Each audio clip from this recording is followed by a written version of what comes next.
नमस्कार दोस्तों, आज हम आपको दर्शन करवाने वाले हैं श्री धानेरी वीर जो कि जालोर के जिले के बहादुरगढ़ कस्बे के पास धानेरी स्थान पर पड़ता है। वहां पे जाके हम आपको दर्शन करवाएंगे और वहां के इतिहास के बारे में आपको बताएंगे। घटना आज से लगभग 370 वर्ष पुरानी है। वर्तमान बीकानेर में उस वक्त नोखा मंडी सेलवा के पास राठौड़ों की एक रियासत हुआ करती थी, ककु बगु नाम से। उस धरती पर शुक्ल पक्ष की चतुर्दशी को दो सुरमाओं का जन्म हुआ। बड़े भाई का नाम गंगा सिंह जी और छोटे भाई का नाम दलपत सिंह जी था, जिन्हें दौल जी और गोंग जी के नाम से पूरे राजस्थान में जाना जाता है और पूजा जाता है। जब दोनों भाई जवान हुए तो उस समय उनकी रियासत के शासक थे उनके चचेरे भाई वीर सिंह जी। किसी बात पर उन दोनों भाइयों की वीर सिंह जी के साथ कहासुनी हो गई और दोनों भाइयों ने रियासत छोड़ने का निर्णय किया। तो उस समय वहां की रानी शाह ने एक व्यंग कसा कि ये दोनों तो ककु बगु में नहीं रहेंगे, ये तो बिलाड़ा पे राज करेंगे। इस व्यंग ने आग में घी डालने का काम किया और वहां से दोनों भाई और अपने परिवार को लेकर और अपने राजदमामी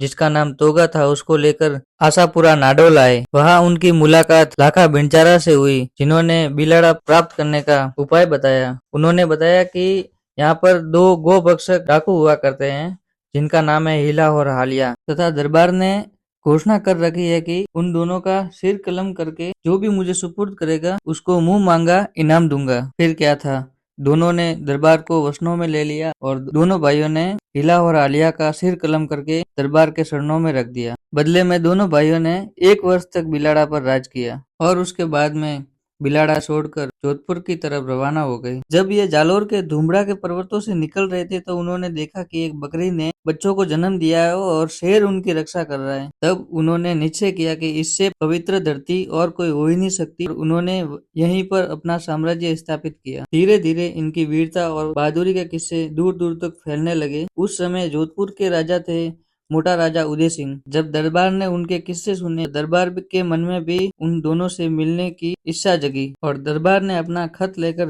अपने दूत को उनके पास भेजा। दरबार के आमंत्रण को दोनों भाइयों ने स्वीकार भी कर लिया, लेकिन प्रकृति को तो कुछ और ही मंजूर था। जोधपुर दरबार के आमंत्रण पर दोनों भाई अपने पसंदीदा घोड़ों पर सवार होकर शाम को रवाना हुए। सुबह दोनों भाई जोधपुर के रातानाड़ा के बाहर पहुंच गए। वहां पहुंचकर दोनों भाइयों ने सोचा कि थोड़ा विश्राम किया जाए। नित्य क्रम से निवृत्त होने के बाद में वो दोनों अफीम इत्यादि लेने लग गए और उन्होंने सोचा कि अफीम वगैरह लेकर फिर दरबार में हाजिर होते हैं। लेकिन तभी तालाब के ऊपर पानी पिलाने के लिए ऊँटों का एक रेवड़ लेकर दो रेवाड़ी आ गए। जब ऊँट पानी पी चुके थे तो ऊँटों ने नथुने फटफड़ाए। पानी के छींटे दोनों भाइयों पर जा गिरे तो दौलजी ने कहा कि ये ऊँट किसके हैं रे भाई, इनको थोड़ा दूर हटा। तब इस बात पर रेबारी को थोड़ा गुस्सा आ गया। उसने कहा ये ऊँट तो ऐसे ही पानी पियेंगे, ये तेरे बाप के हैं। अब बस मामला बाप तक पहुंच गया। इतना तो उनको कहाँ सहन होने वाला था। वो खड़े हो गए और उन्होंने रेबारी के कान काट दिए और उन्होंने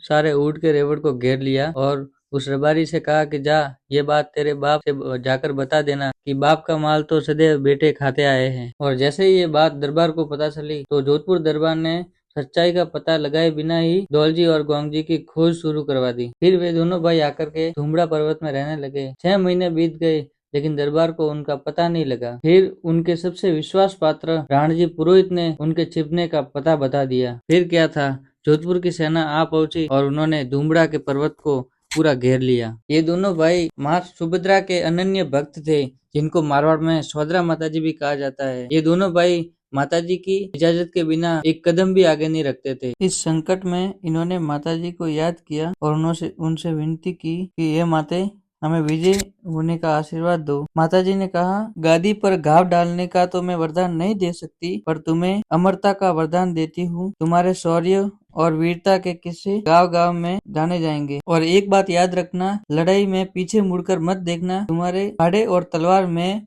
पूर्ति रहूंगी। माँ का आशीर्वाद लेकर दोनों ने बंदूक के फायर के साथ युद्ध का ऐलान कर दिया। दोनों भाइयों ने भयंकर मार काट मचानी शुरू कर दी। तभी कुछ ही दूरी पर जाने के बाद में गोंगजी ने अपने साथ में लड़ रहे तोगा को देखने के लिए पीछे देख लिया तो माताजी ने कहा कि तेरे और मेरे वचन पूरे हुए। तभी उनको पीछे से गोली लग गई। तब उन्होंने दहाड़ मारते हुए कहा कि हे दलपत, जो गलती मैंने की है तू मत करना, पीछे मुड़कर मत देखना, अपना सिर काट कर रख दे। तभी दौलजी ने अपनी ही तलवार से अपना सिर काट कर अलग कर दिया और फिर उन्होंने मार काट मचानी शुरू कर दी। जोधपुर की 3/4 सेना समाप्त हो चुकी थी। तब जाकर जोधपुर दरबार उनके सामने हाथ जोड़कर खड़े हो गए और अपने किए का पछतावा करने लगे और माफी मांगने लगे। तब जाकर उनका शरीर शिथिल पड़ा और धरती के लाल धरती में समा गए। आज इन्हें धोनेरी वीर के नाम से जाना जाता है। धोनेरी बावसी के नाम से, मामाजी के नाम से पूजा जाता है। 52 वीरों के ये पाटवी है